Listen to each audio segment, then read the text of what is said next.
कहानी का आगाज एक छोटे से गांव से होता है, जहां पहाड़ों के दामन में सरसब्ज खेत लहलहाते हैं। लोग सादा मगर खुशहाल जिंदगी गुजारते हैं। एक दूर दराज पहाड़ी गांव में, जहां सुबह की हवा में फूलों की खुशबू रची बसी होती, एक लड़का रहता था। उसका नाम रेहान था। रेहान एक बहादुर और नडर लड़का था, लेकिन गांव वाले उसे अक्सर ख्वाब देखने वाला समझकर नजरअंदाज कर देते। गांव को एक बड़ी मुसीबत का सामना होता है, जिससे सब खौफजदा हैं। एक दिन गांव में खबर फैली कि पहाड़ के दूसरी तरफ का जंगल, जहां से पानी का चश्मा बहता था, खशक होने लगा है।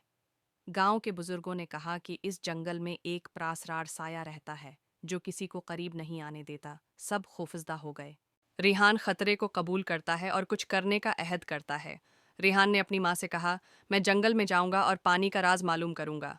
माँ की आंखों में खौफ था, मगर बेटे की हिम्मत देखकर उसने दुआ दी। रिहान खतरनाक जंगल में दाखिल होता है।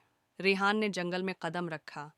दरख्तों की शाखें जैसे हाथ बनकर उसे रोकने की कोशिश कर रही थीं, लेकिन उसके दिल में खौफ की जगह हिम्मत थी। अचानक झाड़ियों से आवाज आई। रिहान को जंगल के साए से सामना होता है। एक साया उसके सामने आया। तुम यहाँ क्यों आए हो? साया गरजा। रिहान ने कहा, मैं अपने गांव को बचाने आया हूँ। अगर तुम चाहो तो मुझे रोक सकते हो, मगर मैं पीछे नहीं हटूंगा। साया चंद लम्हे खामोश रहा, फिर कहा, तुम्हारे दिल में खौफ नहीं। जाओ, पानी का राज तुम्हारे हौसले में है। ले रिहान का गांव को बचा लेना। रिहान ने चश्मे का रास्ता खोल दिया। पानी दोबारा गांव की तरफ बहने लगा। गांव वालों ने रिहान को हीरो मान लिया।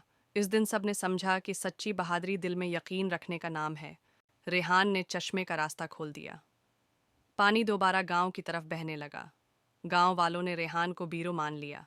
इस दिन सब ने समझा कि सच्ची बहादुरी दिल में यकीन रखने का नाम है। इख्तितामी, कभी कभी जिंदगी में सबसे बड़ी जीत खौफ पर काबू पाने में होती है।